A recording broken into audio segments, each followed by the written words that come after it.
stirring scene. Rescuers search for survivors after earthquake hits Tibet region in China. And in sports, Super Falcons goalkeeper Yewande Balogun announces retirement from football. Now the details. I am John Omoaka.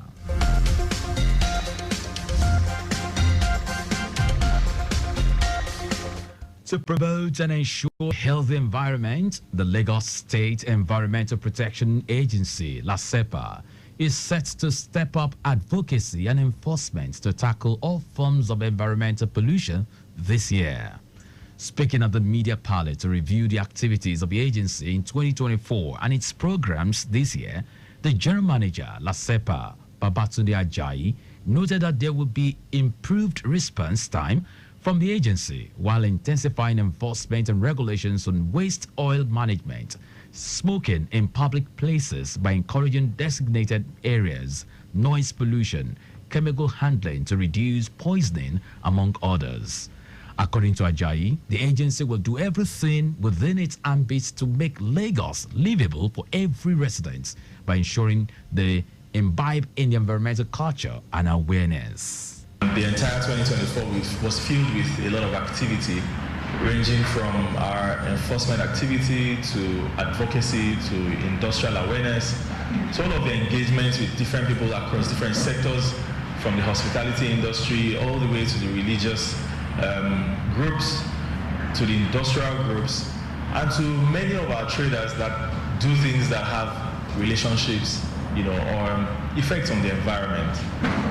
We know that we have moved the needle a little, and what we strive to attain is to make sure that Lagos becomes a better place and it is more livable for you and I. Ajayi urged Lagos residents to take advantage of LASEPA's new complaint management system and all its social media platforms to enhance public engagement. The LASEPA boss also added that the state government, through the agency, will sustain its enforcement on styrofoam ban.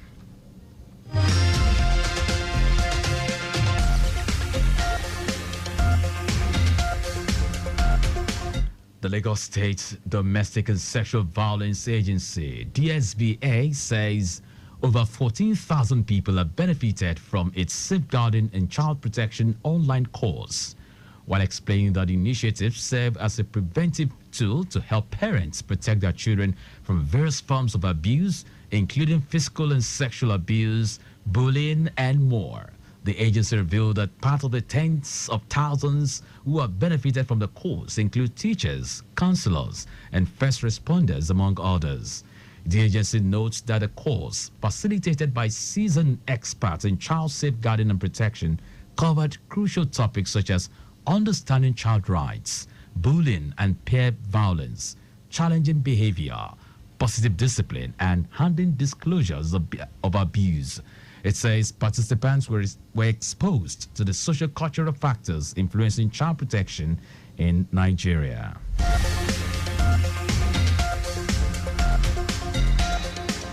In a bid to ensure compliance by teachers and students in the Education District 2, the Tutor General, Permanent Secretary, Anike Adekonye, in the company of education directors in the district, has monitored the resumption of schools as stipulated in the Lagos State Schools calendar for the second term of the 2024-2025 academic session. According to Adekonye, the exercise was necessary to make sure that all hands were on deck to actualize the vision of Governor Babajide Sanwo-Olu as established in the Themes Plus agenda. She expressed satisfaction with the attendance at schools visited within the district, noting that teachers and students were fully in attendance and ready for business.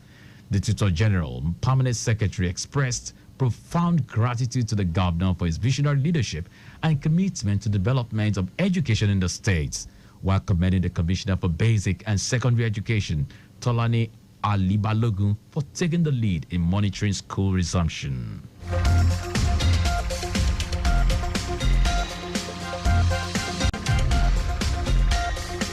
And now to the rest of the stories. Retired military personnel have begun receiving credit alerts for the full payment of their long overdue entitlements.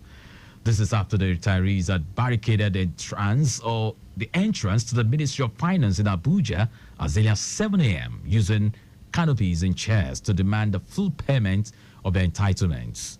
This protest followed a similar action in December 2024, during which the retirees shut down the ministry over the government's failure to settle their claims.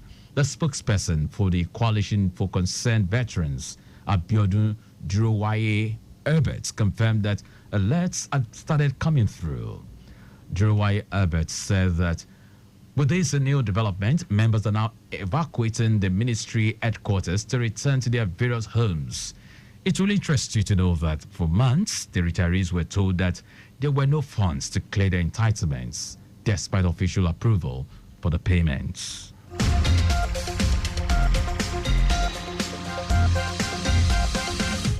The police has achieved notable milestones in the fight against cybercrime in 2024, recovering 8.82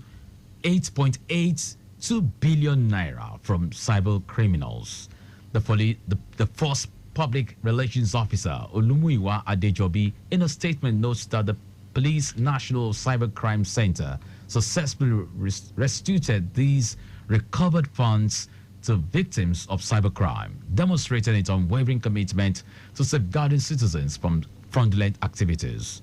Adejobi says the cybercrime unit apprehended and prosecuted over 751 individuals involved in cyber-related crimes throughout the year.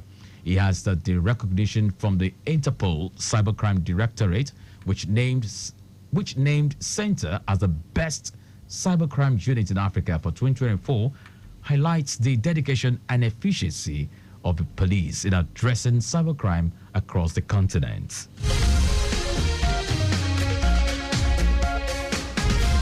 The Lagos State Governor, Babajide Sanwo-Olu, has congratulated his wife, Ibijoke Sanwo-Olu, on her 58th birthday. The governor described the chairman of his Committee of Wives of Lagos State Officials, Council, who will turn 58 tomorrow, as a reliable and dependable partner in the Greater Lagos development agenda. He said Mr. Sanwo-Olu, a medical doctor by profession, is a committed prayer warrior, a caring, loving, and devoted wife and mother, a strong pillar, and a trusted partner of many decades. The governor, in a statement issued by Special Advisor on Media and Publicity, Boyega Koshile, also describes his wife as a compassionate woman who has touched many lives, first as a medical practitioner and now as First Lady of Lagos State. And now to foreign news. Rescue workers are searching for survivors after a major earthquake killed dozens of people and damaged more than 1,000 buildings in a remote area of Tibet near Mount Everest. At least 126 people were killed, with another 188 injured after the earthquake hit the foothills of the Himalayas at around 9 a.m. on Tuesday. According to Chinese state media, a large-scale rescue operation was launched with survivors under additional pressure as temperatures were predicted to fall as low as 16 centigrade overnight. Earthquakes are common in the region, which lies on a major geological fault line. But Tuesday's was one of China's deadliest in recent retirement from the round letter game. According to her, the journey has been unpredictable with some beautiful highs and some dark lows, but she is blessed to have represented Nigeria on the international stage. Balogun noted that her body is saying it is time to close this chapter and hang up the boots. The short stopper was part of Super Falcons, and that's our news at 9. But just before we go, remember to always wear your seatbelt when driving. You can follow us and like all our various social media platforms. X at Traffic Radio 961, Facebook Lagos Traffic Radio 96.1 FM, Instagram Lagos Traffic Radio 961. Subscribe and watch our news and programs live on YouTube at Traffic Radio 961. You can also visit our website www.trafficradio961.ng. Did you know that the Sanwo-Olu administration reconfigured 6 junction and roundabouts, Allen, Ikotu, Maryland, Lekki, and Aja on the Traffic Management Intervention Plan. You can get more details on the Lagos State Government website.